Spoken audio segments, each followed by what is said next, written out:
Tale of the Traitor and the Jinni. It is related, O auspicious king, that there was a merchant of the merchants who had much wealth and business in various cities. Now on a day he mounted horse and went forth to recover moneys in certain towns, and the heat sore oppressed him. So he sat beneath a tree, and putting his hand into his saddlebags, took thence some broken bread and dry dates, and began to break his fast. When he had ended eating the dates, he threw away the stones with force, and lo, an Ifrit appeared, huge of stature, and brandishing a drawn sword, wherewith he approached the merchant, and said, "Stand up, that I may slay thee, even as thou slewest my son."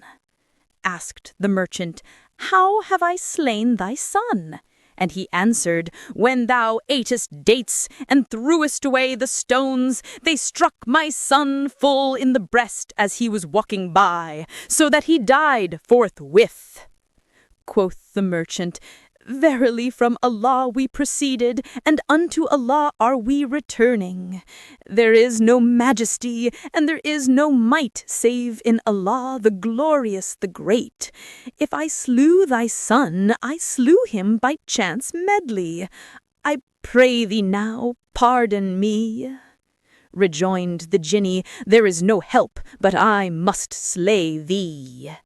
Then he seized him and dragged him along, and casting him to the earth, raised the sword to strike him, whereupon the merchant wept and said, "I commit my case to Allah," and began repeating these couplets. Containeth time a twain of days, this of blessing, that of bane, and holdeth life a twain of halves, this of pleasure, that of pain.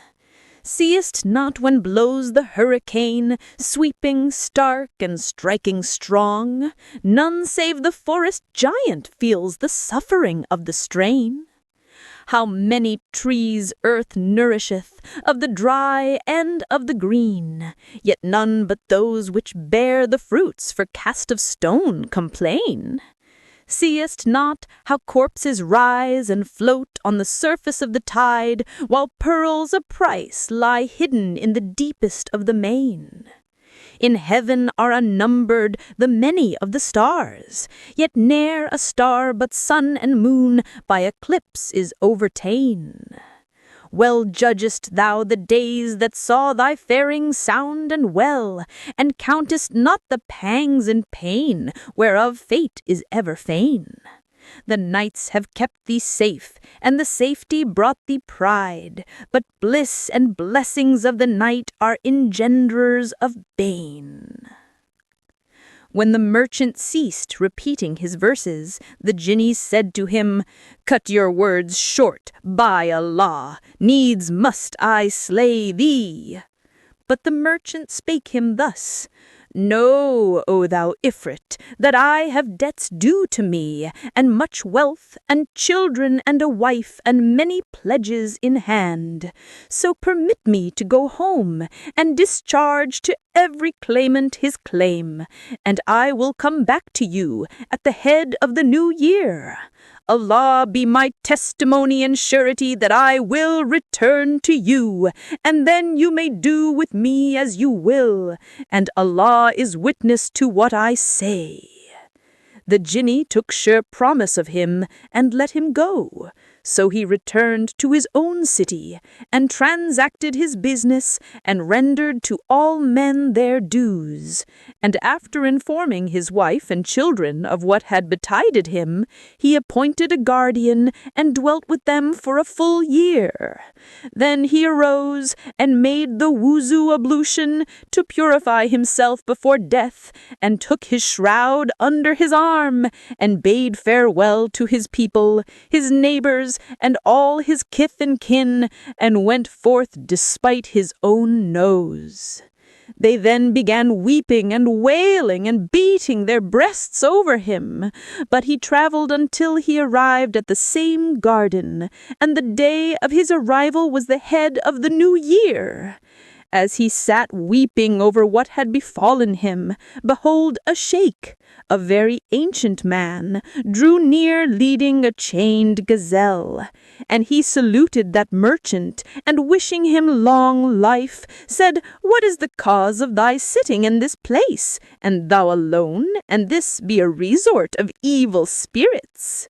The merchant related to him what had come past with the Ifrit, and the old man, the owner of the gazelle, wondered, and said, "By Allah, O brother, thy faith is none other than exceeding faith, and thy story right strange. Were it graven with gravers on the eye corners, it were a warner to whoso would be warned." Then he seated himself near the merchant, and said, "By Allah, O my brother, I will not leave thee until I see what may come past with thee and this Ifrit."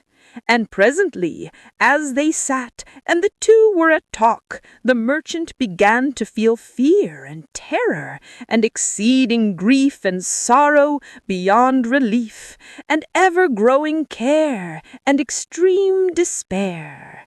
And the owner of the gazelle was hard by his side, when behold, a second sheikh approached them, and with him were 2 dogs, both of greyhound breed, and both black.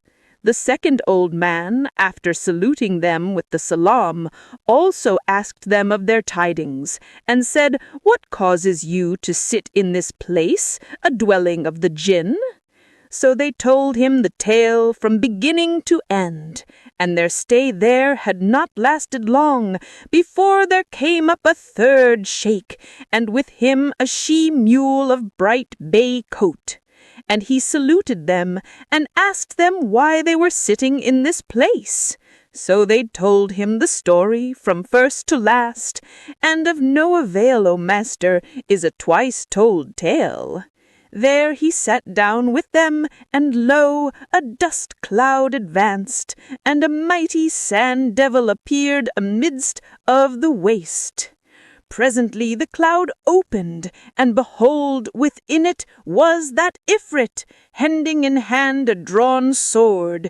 Within it his eyes were shooting fire sparks of rage.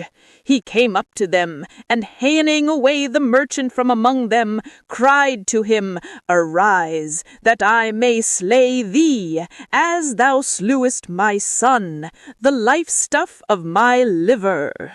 The merchant wailed and wept, and the 3 old men began sighing and crying and weeping and wailing with their companion.